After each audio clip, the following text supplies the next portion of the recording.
صباح الخير إن كان صباحا، ومساء الخير إن كان مساء.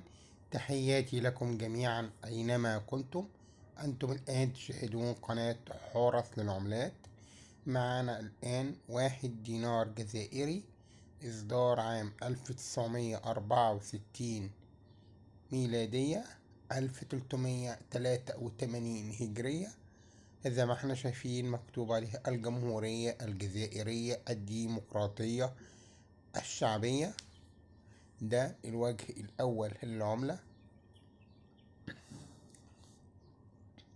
الوجه التاني عليه شعارات خاصة بالجمهورية الجزائرية الشقيقة: سنابل قمح وغصن زيتون وهلال ونجمة ويد والعلم الجزائري. عملة جميلة. هي طبعا زي ما احنا شايفين بالحالة اللي معانا دي،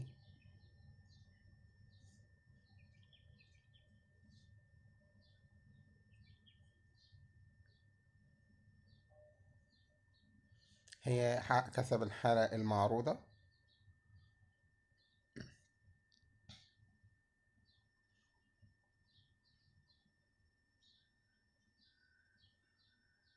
الحالة اللي معايا دي تمنها حوالي 30 جنيه.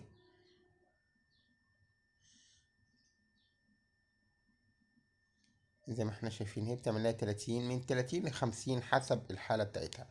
طبعا الحالة معايا 30 لأنها زي ما انتوا شايفين ان هو مش واضحة قوي، وكاد الكلام يكون عليها ممسوح، لكن هي لو أنصر أو توب أنصر بتلاقيها إن واضحة كأنها جديدة يعني.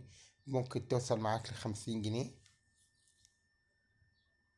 طبعا حضراتكم زي ما قلنا دايما ان احنا لو الفيديو اعجبنا بنعمل لايك، لو في حالة العمل يعجبنا بنعمل ديسلايك وبنكتب في التعليقات سبب عدم الاعجاب.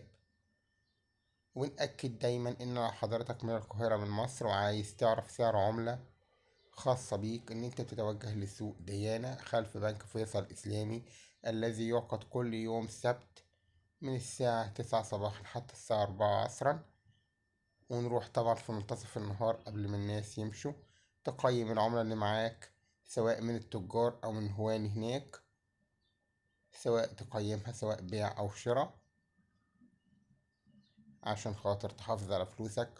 ما تعتمدش على القنوات اللي زي القناة بتاعتي دي أو الصفحات بتاعت الفيسبوك.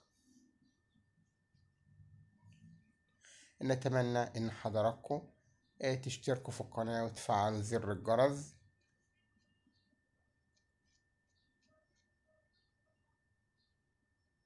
وإلى اللقاء في حلقة قادمة بإذن الله.